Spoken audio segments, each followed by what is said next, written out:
mudança da igreja, a saída da igreja desse lugar. E eu estava vindo do trabalho um dia desse, pensando nisso, na palavra que Deus me deu, muito antes de saber que a igreja ia sair daqui. Estava vindo do trabalho do centro da cidade para cá, estava pensando. E naquele dia da reunião, quem esteve aqui na reunião, o nosso pastor, ele falou uma frase para alguns irmãos que estavam em dúvida ainda, se iriam ou não, que iam orar. E ele falou um versículo bíblico, uma frase. E aquilo ficou gravado no meu coração. Na dúvida, segue a nuvem. Foi isso? E eu fiquei com aquilo no coração. E eu estava vindo da cidade para cá pensando nisso. E veio essa pergunta: o porquê de seguir a nuvem? Vamos ler lá em Êxodo capítulo 13, versículo 17. Esse é só o início para nós entrarmos. E hoje eu não vou passar dos 9h30. Não vou. Deus guia o povo pelo caminho, versículo 17. E aconteceu que, quando Faraó deixou ir o povo, Deus não levou pelo caminho da terra dos filisteus, que estava mais perto, porque Deus disse, para que porventura o povo não se arrependa vendo a guerra e torne ao Egito. Mas Deus fez rodear o povo pelo caminho do deserto, pelo mar vermelho, e subiram os filhos de Israel da terra do Egito armado.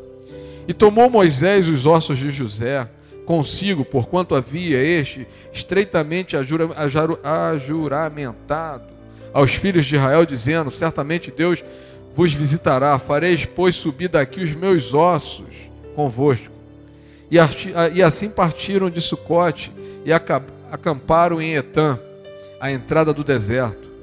E o Senhor ia diante deles, de dia numa coluna de nuvem, para os guiar pelo caminho, e de noite numa coluna de fogo, para os alumiar, para que caminhassem de dia e de noite. Nunca tirou diante da face do povo a coluna de nuvem, de dia, nem a coluna de fogo de noite.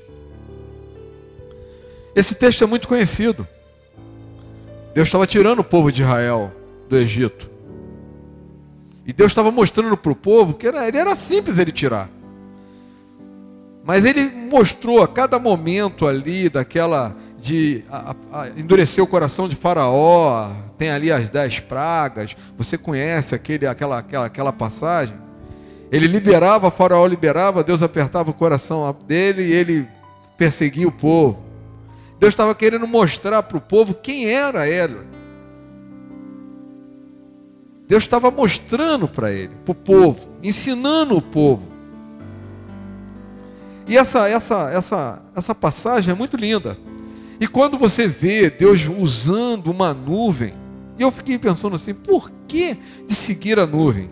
E coloquei 3 tópicos nessa mensagem.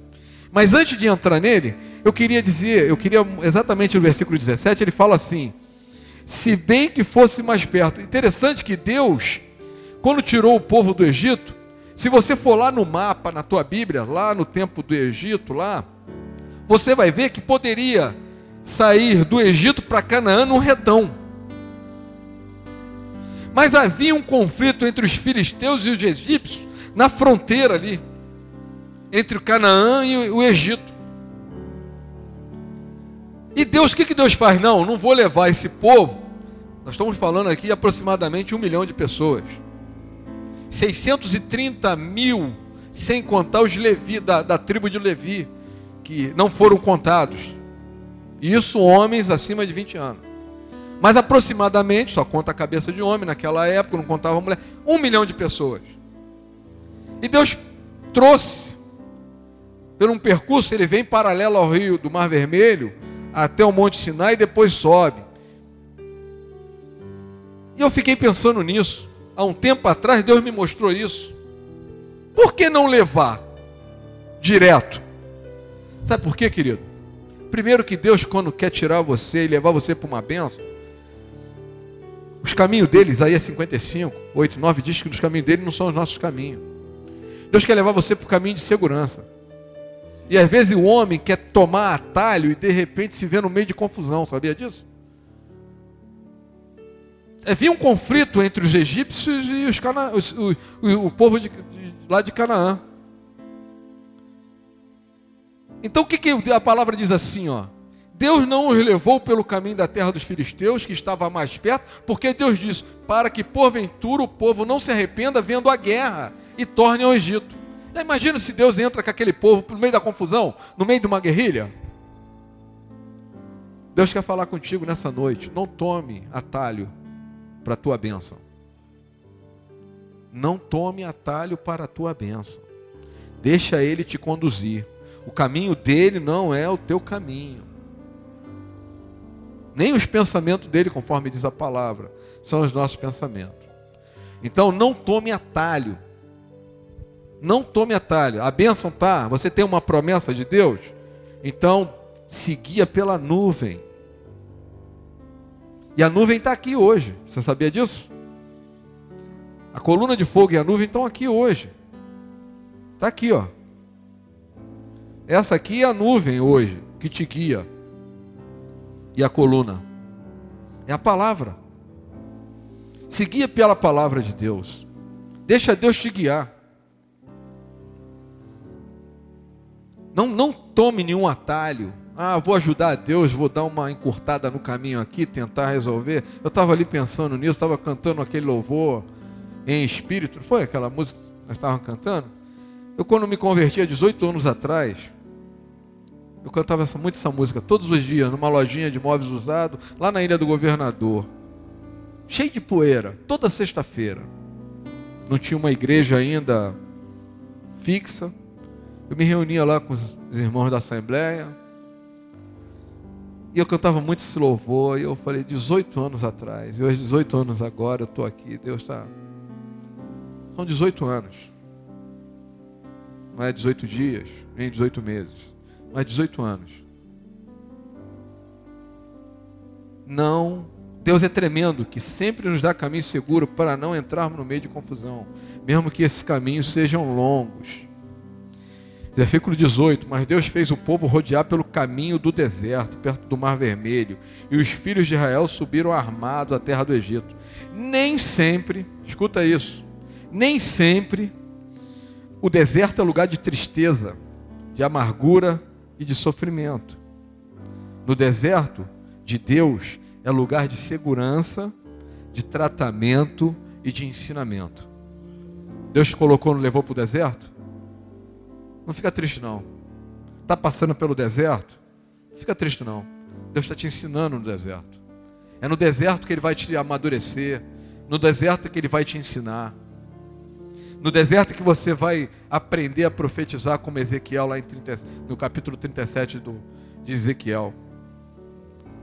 Deus nos leva para o deserto em alguns momentos da nossa vida para nos ensinar a crescer, nos tornar mais maduros e menos crianças espirituais.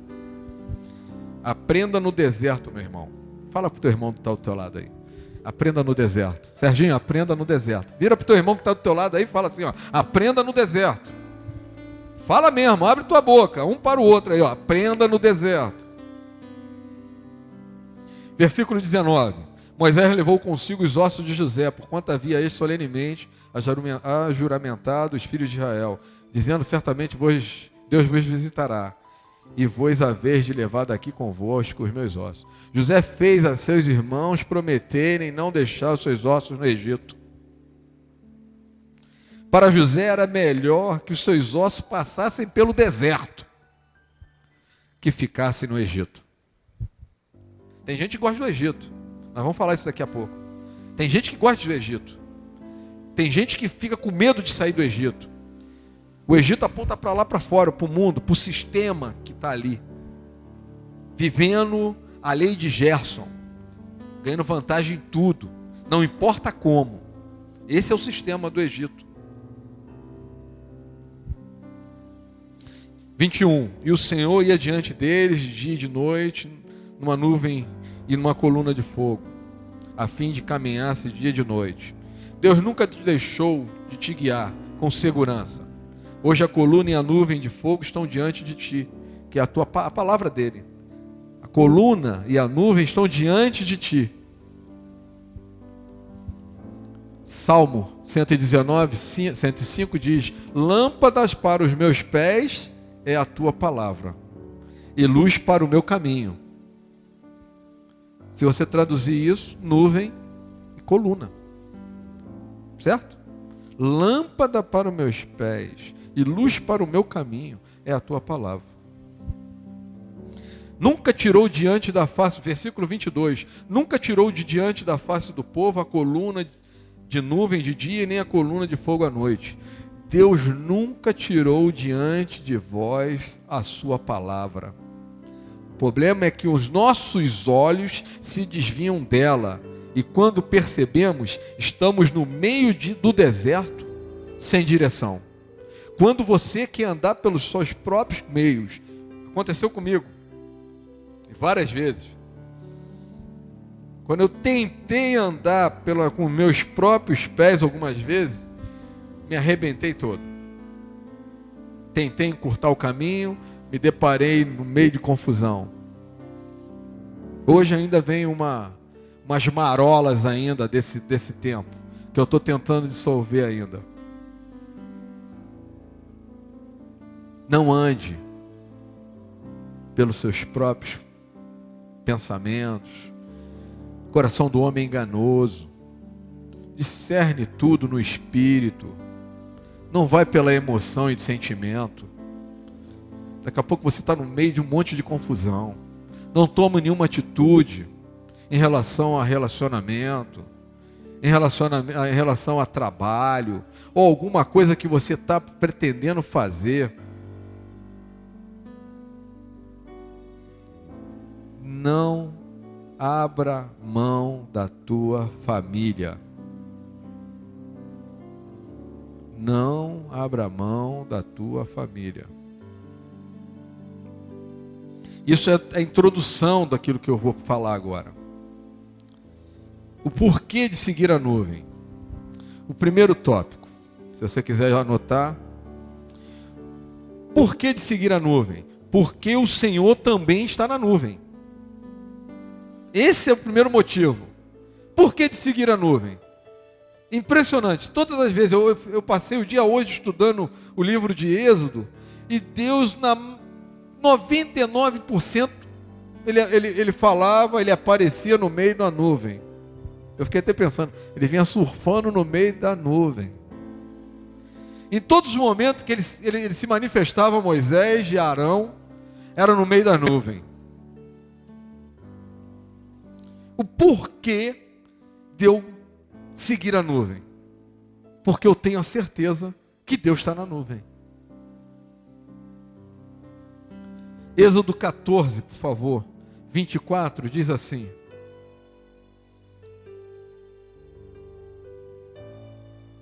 e aconteceu que na vigília daquela manhã, o Senhor na coluna de fogo e de nuvem viu o campo dos egípcios e alvoroçou o campo. Deus estava onde? Na coluna de fogo e na nuvem. Deus estava lá. Deus está nesse negócio.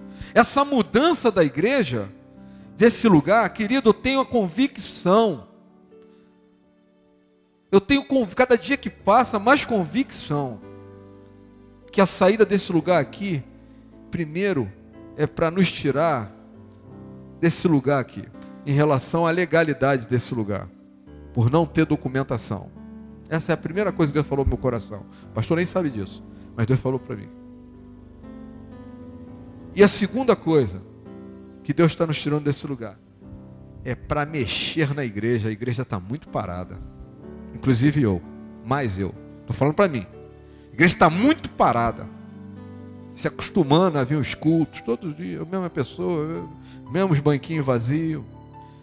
Deus está movendo a igreja, Deus está mexendo na igreja. Não perca essa oportunidade, esse desafio de você crescer espiritualmente nisso. Olha para o banco vazio do teu lado assim e fala assim: poxa, aquele parente meu, aquela pessoa poderia estar sentado aqui.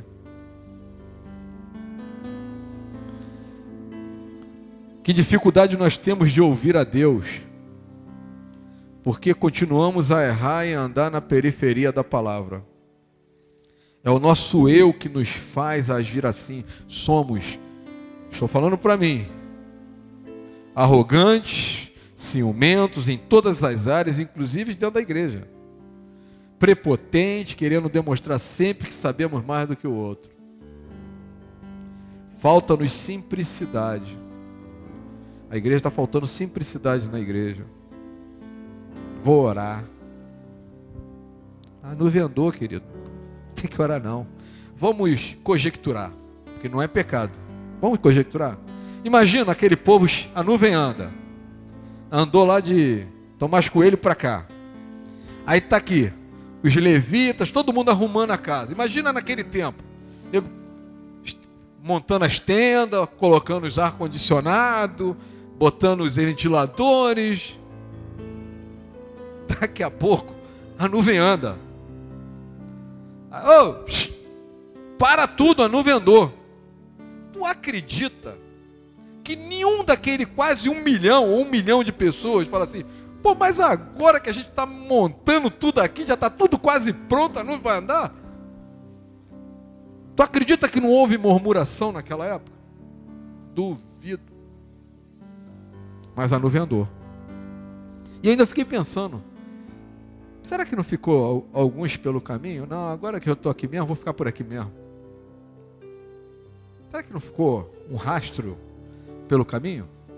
A palavra não diz isso, mas eu posso conjecturar isso. É mais de 1 milhão de pessoas, aproximadamente 1 milhão de pessoas. E aí, tá montando lá, tá lá o diácono lá pensando, pô, vou botar a iluminação ali, botar uns troços ali, o Márcio ajudando ali, não, vamos botar assim uma luminária ali, né, Márcio? Vamos fazer um gravador, aí daqui a pouco, ó, a nuvem andou. Para tudo. Para tudo. A nuvem andou. Falta-nos simplicidade. Eu só queria entrar nesse tópico aqui. Há uma falta de entendimento. As pessoas, quando entendem, a palavra de Deus diz assim: Deus é simples. Deus é simples. Ah, Deus é simples. Por Deus ser simples, eu vou fazer tudo simples para Ele. Há um equívoco de entendimento nisso. Deus é simples nos seus procedimentos. Mas tudo que Ele faz por excelência. Porque o que Ele deu o mais precioso, que foi o sangue de Jesus na cruz pela minha vida. Então eu não posso fazer e oferecer qualquer coisa. Ah, Deus é simples, eu vou ser simples e oferecer qualquer coisa para Deus. Há um equívoco muito grande nisso. Deus é simples nos teus procedimentos, no teu tratamento com o teu irmão, dentro de uma sociedade, dentro da igreja. Deus é simples assim. Lavou os pés dos discípulos, servo dos servos, o último servo de uma escala hierárquica dentro das casas, era aquele que lavava os pés. E Deus falou assim: é isso que você tem que ser. O servo do servo do servo. Isso é a simplicidade. Agora, naquilo que Ele fez tudo por excelência. E você não pode fazer nada de qualquer maneira. Ah, vou fazer assim porque tá bom assim, porque Deus é simples. Está distorcendo a palavra. Você tem que fazer o melhor para Deus. Tudo que você pôs a mão, eu jogo no outro dia, eu estava pregando aqui, eu falei, um dia eu estava numa outra igreja, e Deus, o Espírito Santo falou assim: olha para o chão. E lá na igreja, lá os pisos tem uns quadradão de 1 metro por 1 metro. Aí Deus falou assim: tá vendo esse quadrado aí? Se esse é a tua área de ação dentro da igreja, faça o melhor dentro desse quadrado. Se cada um de nós fizermos o melhor dentro da área que Deus colocou na nossa mão, lembrando sempre que o que Deus fez o melhor para nós, em relação a entregar o Filho dele pela minha vida, sem que eu merecesse.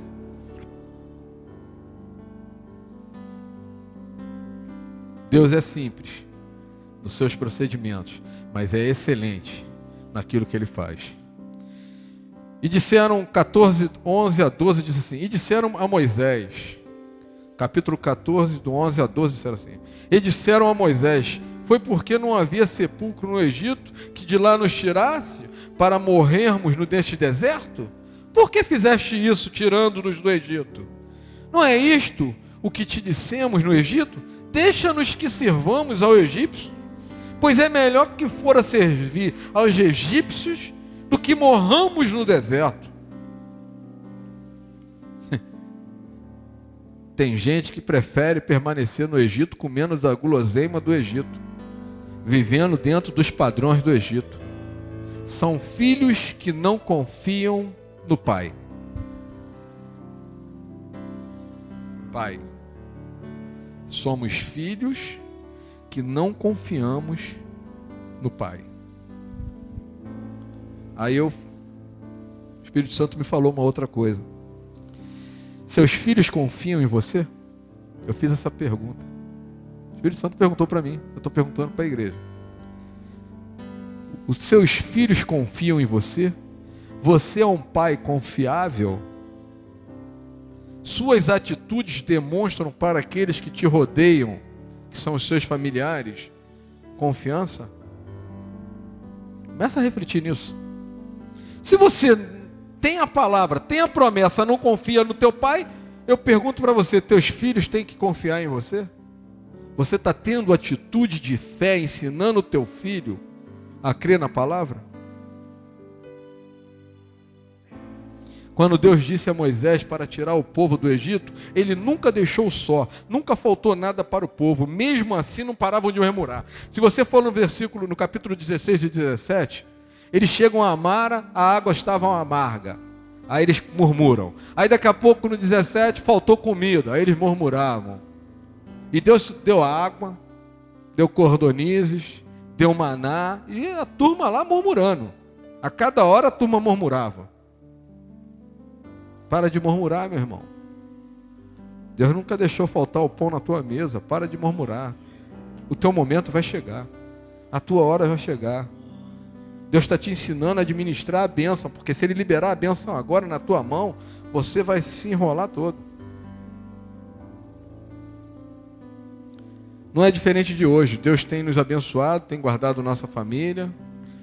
Mas de repente você se pega no meio de uma luta, desemprego, filhos rebeldes, casamento em crise, até no meio de uma enfermidade, e começa até a murmurar, a questionar Deus, por que eu? Deus me trouxe, eu ainda falei, eu botei isso aqui, porque o Espírito Santo pediu para escrever, escreve isso aí. Deus me trouxe aqui esta noite para te dizer que se você crer, verás que essa enfermidade, você que está me assistindo pela internet, essa enfermidade não é para a morte, é para a glória de Deus. A minha filha, há uns 2, 3 anos atrás, teve um apêndice, inflamou, suturou, e quando ela foi, 15 dias passando mal, quando o médico descobriu, já estava tudo cheio de pus.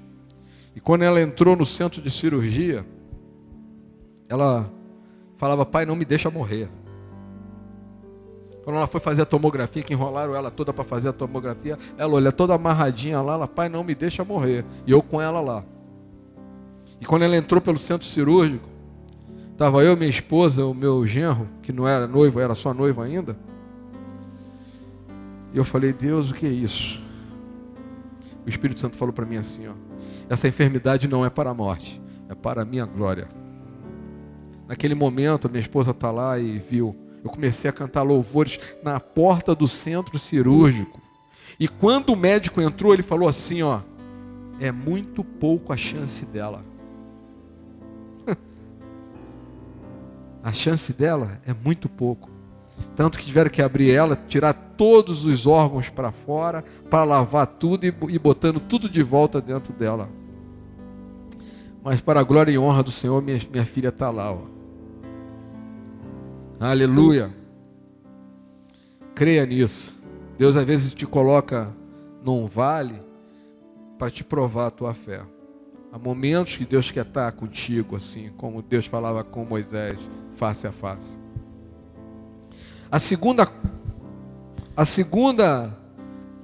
O segundo pensamento de por que seguir a nuvem, o primeiro foi, porque Deus está na nuvem. Agora o segundo motivo por qual eu tenho que seguir a nuvem, a certeza que está sendo guiado por uma liderança instituída por Deus. Êxodo 3, abra lá, vamos ver a consagração de Moisés.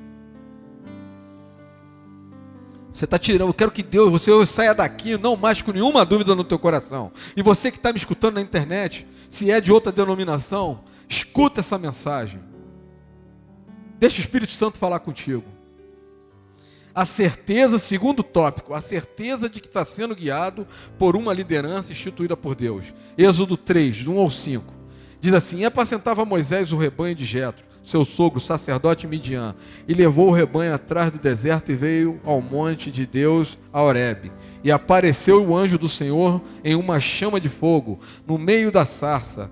E olhou, e eis que a sarça ardia no fogo, e a sarça não se consumia.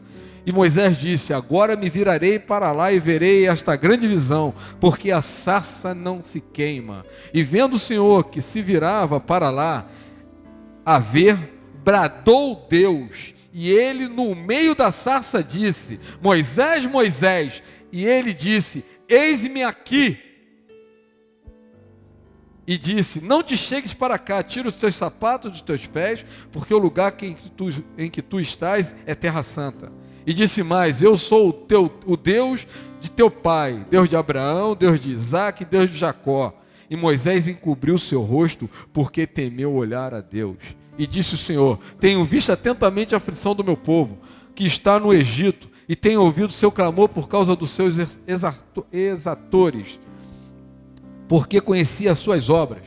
Porquanto desci para livrá-lo da mão dos egípcios, e para fazer subir daquela terra a uma terra boa e larga, a uma terra que mana leite e mel, ao lugar do cananeu, do Eteu, dos amorreus, dos fariseus, dos heveus e dos jebuseus. São os 6 inimigos de dentro.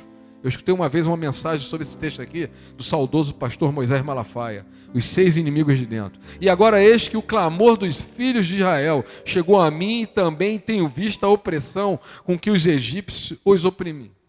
Vem agora, pois, e eu te enviarei a Faraó, para que tires o meu povo, os filhos de Israel, do Egito. Então Moisés disse a Deus: quem sou eu para que vá a Faraó e tire do Egito os filhos de Israel? E Deus disse: certamente eu serei contigo, e isto te será por sinal de que eu te enviei, e quando os houveres tirado o meu povo do Egito, servirei a Deus nesse monte. Então disse Moisés a Deus: e eis quando vier os filhos de Israel, ele disser: o Deus de vosso pai me enviou a vós, e eles me disserem: qual é o seu nome?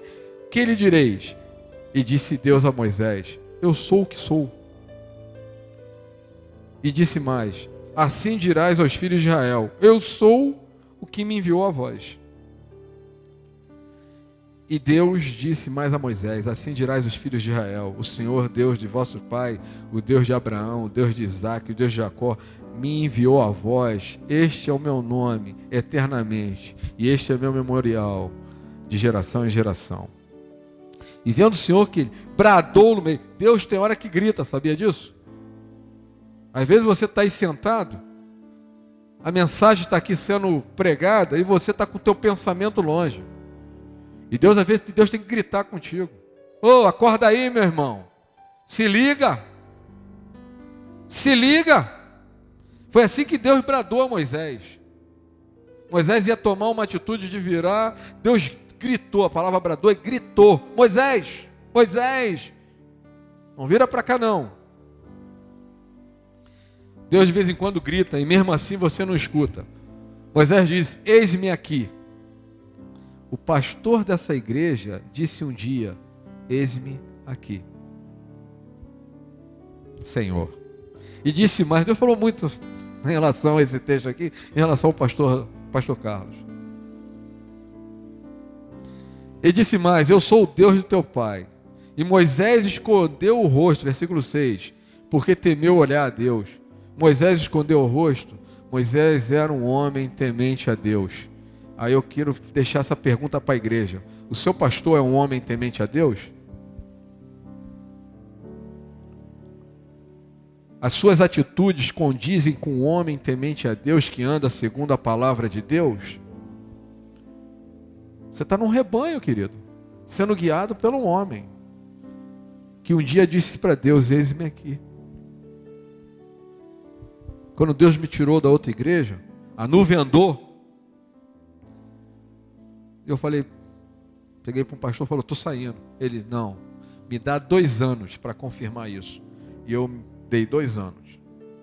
Fiquei lá, 2 anos. 2 anos depois ele falou: pode ir. Deus confirmou. Deus me trouxe para esse lugar. Espero que nunca me tire mais daqui. Porque eu sei quem eu estou seguindo. Queridos, não fique olhando para o homem. Às vezes você fica olhando para o homem. Quando eu me converti, interessante.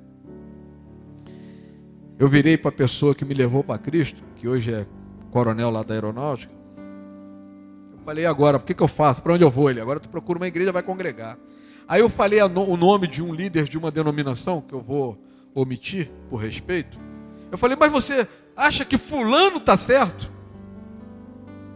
Aí aquele homem que me levou para Deus falou assim: independente da igreja que tu for e congregar, não olhe para o homem, olhe para a obra de Deus. Nunca mais esqueci disso. São 18 anos. Não olhem para o homem, olhe para o óleo que está sobre o homem. Nós temos que olhar para o óleo que está sobre aquele homem que está lá atrás. Esse negócio de, eu vou orar para saber se eu vou, se eu não vou, querido, não leva a mão não. Eu não consigo entender isso. Faço parte de um corpo, que os irmãos me perdoem que estão aí. Mas eu estou olhando e estou seguindo a nuvem. Não há na terra ninguém perfeito, mas também não há na terra ninguém que possa jogar a primeira pedra. Amém? Todos somos pecadores. Não há ninguém perfeito. Se você chegar perto, se você te olhar no espelho nessa distância, você vai ver a tua aparência longe. Mas cada vez que você chegar mais perto do espelho, você vai ver a tua ruguinha, os teus defeitos, um monte de defeito aí que as mulheres usam, tal do Renil aí para tirar os pezinhos de galinha. Minha mulher reclama a beça: você está cheio de pé de galinha. Jesus. Versículo 8, parte B, diz assim: lugar do cananeu, Deus, cananeus, heteus, amorreus, os seis inimigos de dentro. Deus nos tem prometido herança que estão na mão do nosso inimigo.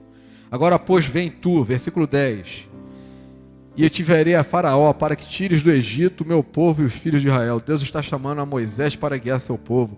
Deus chamou um dia o pastor dessa igreja para guiar o povo. E lá se vão já 30 anos. 30 anos guiando o povo. Então disse Moisés: quem sou eu para que vá a Faraó e tire os filhos de Israel? Tire os filhos do Egito, os filhos de Israel. E respondeu Deus: certamente serei contigo. 30 anos depois do chamado que Deus fez aquele homem, você ainda tem dúvida de estar seguindo um homem de Deus? Nesses 30 anos, quantos homens ficaram pelo caminho? Eu conheço um monte que ficaram pelo caminho, que eram pastores, estão hoje pelo caminho. Não estou aqui querendo puxar saco de ninguém, não. Estou fazendo aquilo, falando aquilo que Deus falou comigo. Eu sigo a um homem que eu tenho como líder espiritual da minha vida e me submeto a ele, porque até então eu tenho visto que todas as atitudes daquele homem lá têm sido pautado na palavra. Cheguei aqui até pensando saber muito e vi que eu não sabia nada. E cada dia mais eu me vejo que eu não sei nada mesmo.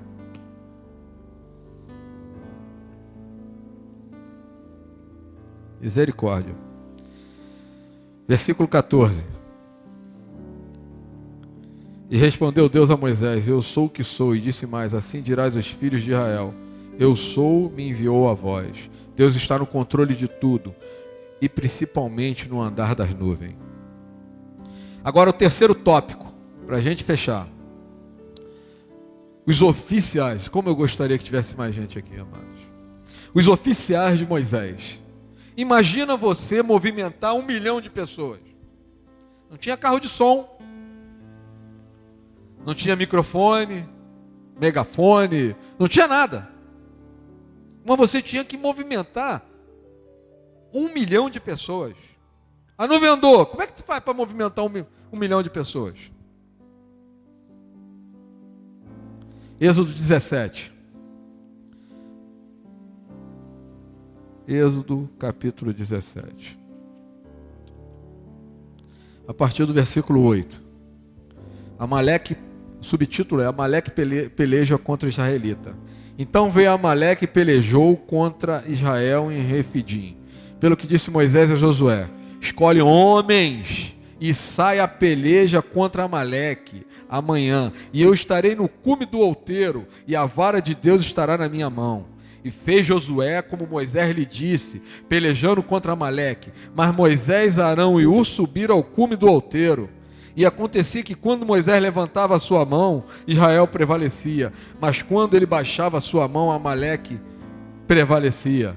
Porém as mãos de Moisés eram pesadas. Por isso tomaram uma pedra, puseram debaixo dele, para assentar-se sobre ela. E Arão e Hur sustentavam as suas mãos, um do lado, outro do outro. Assim ficaram as suas mãos firmes até que o sol se pôs. E assim Josué desfez a Amaleque e a seu povo a fio de espada. Então disse o Senhor a Moisés: escreve isso para a memória num livro e relata aos ouvidos de Josué, que eu totalmente hei de riscar a memória de Amaleque debaixo dos céus.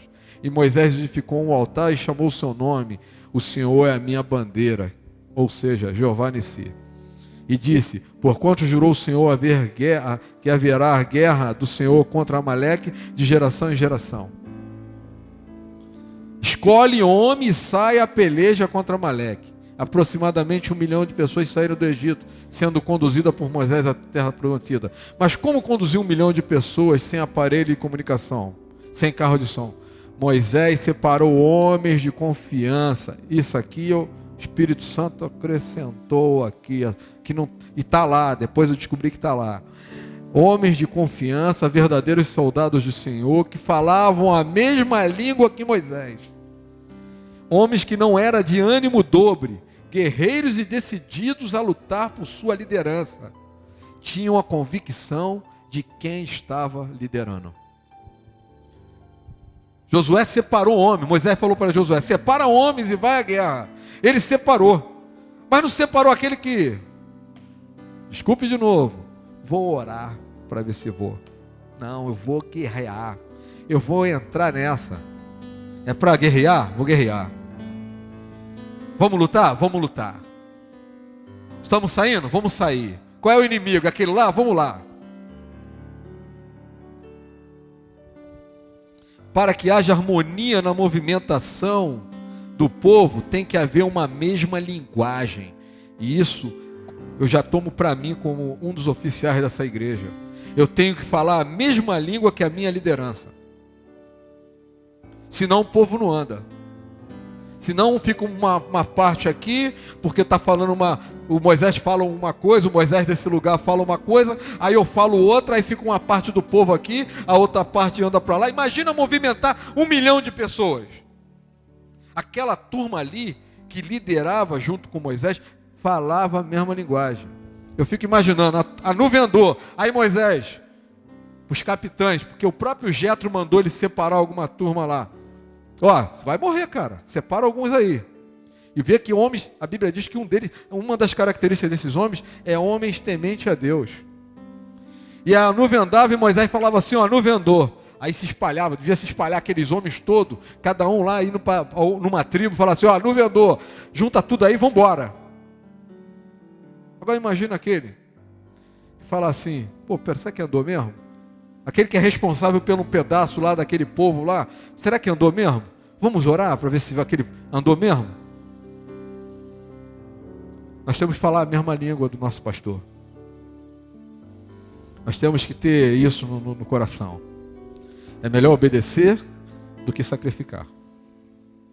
Quando tu obedece, tu está livre de qualquer condenação. Aprenda isso. Fez José como Moisés dissera, pelejou contra Amaleque. Nem sempre sua posição na batalha é junto à liderança. Pode ser no campo de combate. Só 2 subiram com Moisés ao monte do outeiro, Arão e Ur. A turma foi com Moisés para o campo de batalha. Tu és homem valente? Que Deus separou para a batalha? Deixa isso no teu coração. Eu estou falando para as mulheres também. Tu é mulher valente que Deus chamou para a batalha?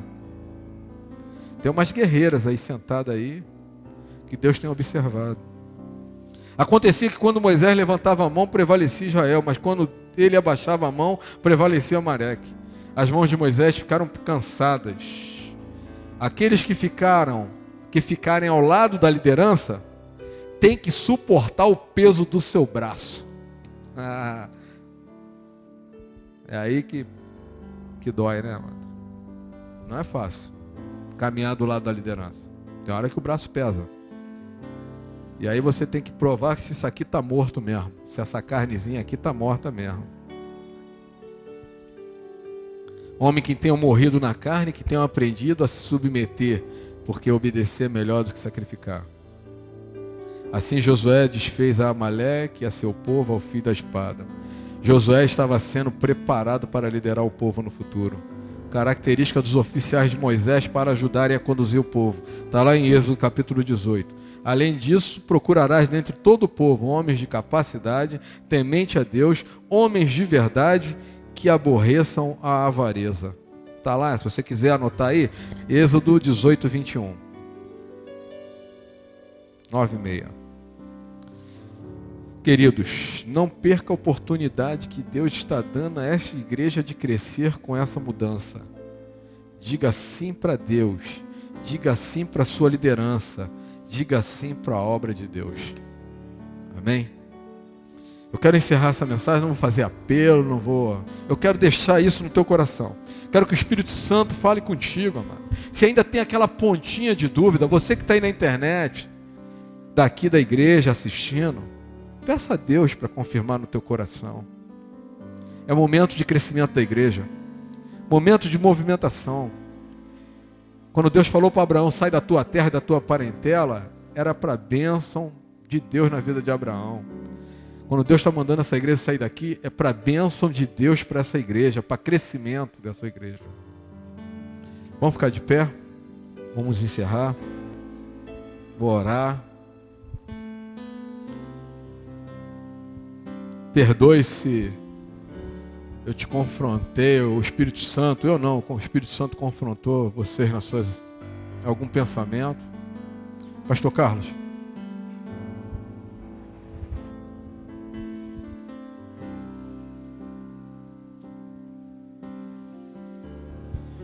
Aleluia. Que bom que você está aqui esta noite. Amém? Obrigado, Diácono César, pela palavra muito própria, muito abençoadora e muito reflexiva, né? Só não gostei da parte do espelho, que eu estava olhando agora de tarde no espelho, como é que eu estou barrigudo.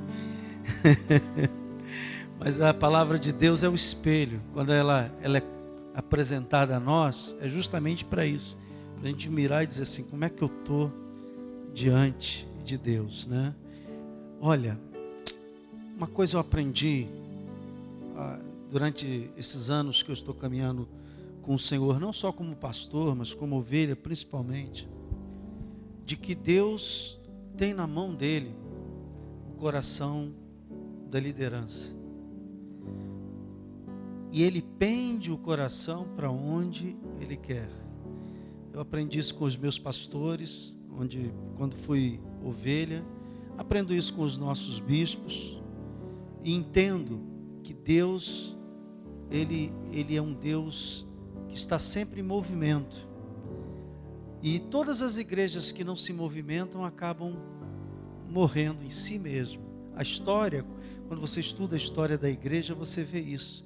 Denominações que foram fortíssimas e que pararam de ouvir a voz de Deus, se acomodaram e acabaram morrendo. Então, guarde isso no seu coração. Eu quero fazer um apelo. Ele falou uma palavra aqui, eu segurei. Se algum atalho que você quer pegar, não pegue, meu amigo. Agora, independente de igreja, estou falando da sua vida. Você que está por tomar uma decisão, que você acha que vai dar um jeitinho, não faça isso. Siga a palavra de Deus. Não caminhe por atalhos, porque os atalhos podem nos levar a um local do deserto, onde a gente não vai encontrar ninguém. Amém?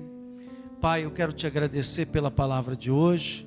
Quero pedir, Senhor, que a direção da tua palavra sempre esteja na nossa vida, porque a tua palavra hoje é a nuvem que nos guia, Senhor, de dia e de noite. E eu quero pedir que cada pessoa que entrou aqui esta noite possa sair daqui confiante, Senhor, que vale a pena seguir a tua palavra, a tua orientação e seguir aqueles que tu tens colocado como liderança, Pai. Porque, Senhor, tu és um Deus fiel, que cuida e que faz chegar a bom termo aqueles que seguem a tua nuvem. Muito obrigado, Senhor, em nome de Jesus. E antes de dizer amém, eu quero fazer uma oração. Eu vim aqui foi para isso. Quero orar pela minha esposa, que ela está febril durante esses 2 dias. E quero orar por alguém mais que esteja enfermo aqui esta noite. Ela já há 2 dias que ela vem num processo. E eu creio na força da igreja. Quantos creem na força da igreja? Então, vem cá, filha. Vamos agradecer a Deus. Sabe aqui? Ela está meio dodói. Ela fica dodói, eu fico triste.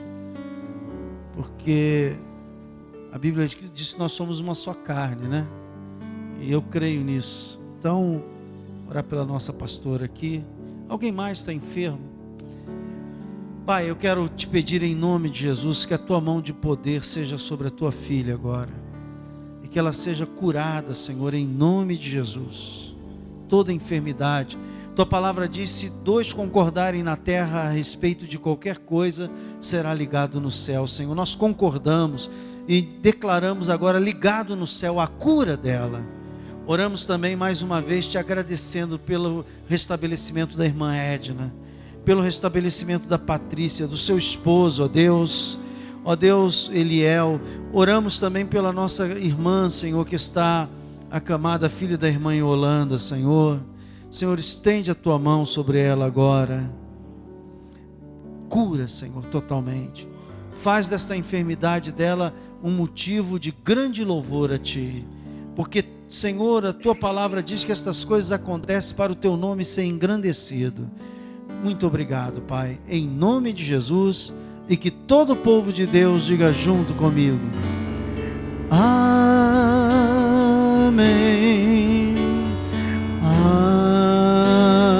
Amém. Amém.